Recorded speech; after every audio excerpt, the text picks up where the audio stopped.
many of us are serious about getting a good night's sleep? On average, adults still need 7 to 8 hours of good sleep. What's interesting is how few adults get 7 to 8 hours of good sleep. Teenagers particularly are chronically sleep deprived. There's very little doubt about that. If you were to sample a typical high school classroom, I'll bet you there will be a 25 to 30% incidence of some attributable sleep disorder. We all know that getting regular exercise and eating nutritious food is vital to our health. But sleep researchers say getting a good night's sleep should also be added to that list. It's not just a luxury, it's a biological necessity. In the modern age, your chances of being fat, diabetic and having cardiovascular disease, and additionally having depression and mood and psychiatric problems goes up if you sleep poorly. And as I say, sleep is not just sleep, it's your sleep-wake cycle. If you've got the 24-hour clock wrong, as you get older, you will have many more physical health and mental health problems.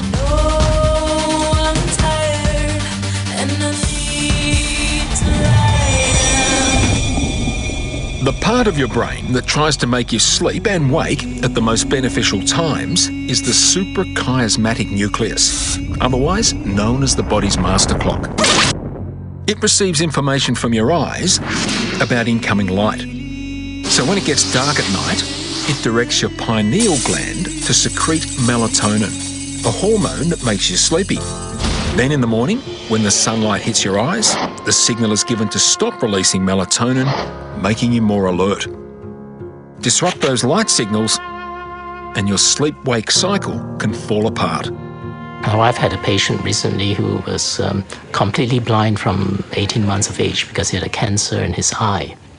Very sad case, but his body clock's all over the place. He'll be up at 2 a.m. and wanting to play, and he'd be asleep at 2 p.m. because he has lost the light and dark differentiation. Most of us can override these daily light signals simply by doing things that keep us awake at night. But the impact of that on our master clock means we're risking more than just tiredness. Every cell in the body has its own clock, and they're all running to different signals. So it's a totally chaotic set of clocks. So really important is the master clock. It's got to be right to tell all the rest, the liver, basically the gut, the heart, the rest of the musculoskeletal system, to get their act together. If you haven't got the brain bit right, all those other bits of the body will head off down their own track. For teenagers, with that early wake up for school, getting enough sleep at night is a biological challenge. Teenagers actually need more sleep than adults, about 9 hours a night. And they also have something called sleep phase delay.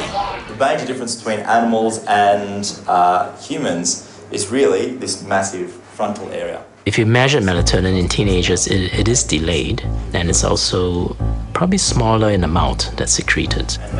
So for a teenager, 10 p.m. to them, it's like 8 p.m. So there's no teenager in the world that would want to go to bed at 8 p.m. and expect to fall asleep. I'd still be awake at 2 and I'd look at the clock and then it would be 3 and then I'd fall asleep and then my alarm would go off. 16-year-old Amelia Hartley sought treatment after 2 years of only getting 4 or 5 hours sleep most nights. I was so grumpy. I was irritable. Every tiny thing annoyed me and getting at everyone about everything. Grades dropped dramatically. They're not going to come to the doctor to say, I have a sleep phase delay problem. They're going to come because their teachers are complaining, they're not performing. They are having emotional or behavioral problems. They might be labeled with attention deficit disorder. Why? Because they can't pay attention, because they're fidgeting and they're moving and they're not doing well at school, because they're sleep deprived. What appears to be happening increasingly with teenagers now is taking that normal delay and going far too far with it. So through use of computers and technology and Facebook and iPhones and everything else known to man, teenagers staying up later and later and later.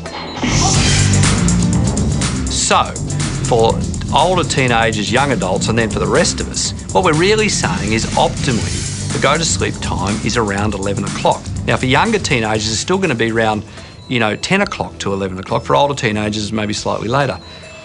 We're certainly not talking after midnight. And, you know, for most of us, we're not really talking after 11:30. Once you've started to do that, you've really started to put the phase, or the onset of sleep, quite out of synchrony with the physical world.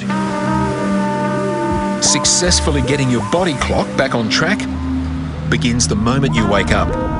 If you start tomorrow, you need to basically get up earlier. That is around the time the sun gets up, to have the maximum sunlight exposure early in the morning, to hit the eye, to send the signal to the pineal gland to turn melatonin off.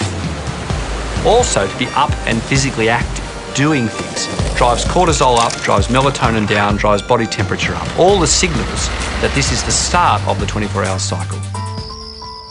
Then as you move into the evening period, you try to avoid physical activity so that actually cortisol and body temperature start to go the other way.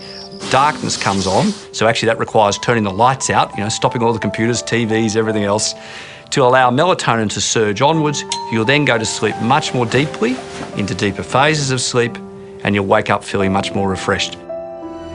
As well as adopting what's called good sleep hygiene, such as banishing all media from the bedroom, Amelia was prescribed melatonin. The biological nail on the head, if you like, it usually does not have any bad side effects because it's a natural compound. Melatonin and the melatonin-based drugs are the closest things we have to inducing normal sleep. Traditional sleep drugs do not induce sleep. They just induce unconsciousness, right? Which you can do with alcohol or sedatives. You can make people not asleep but unconscious. That's not normal sleep. Consistent and good quality sleep has turned Amelia's life around. I began to get friends back that I'd lost, and schoolwork has improved dramatically, and it was only at that point that I realised how detrimental my lack of sleep was towards my schoolwork. So my grades went up. School was a place that I was actually happy to be at.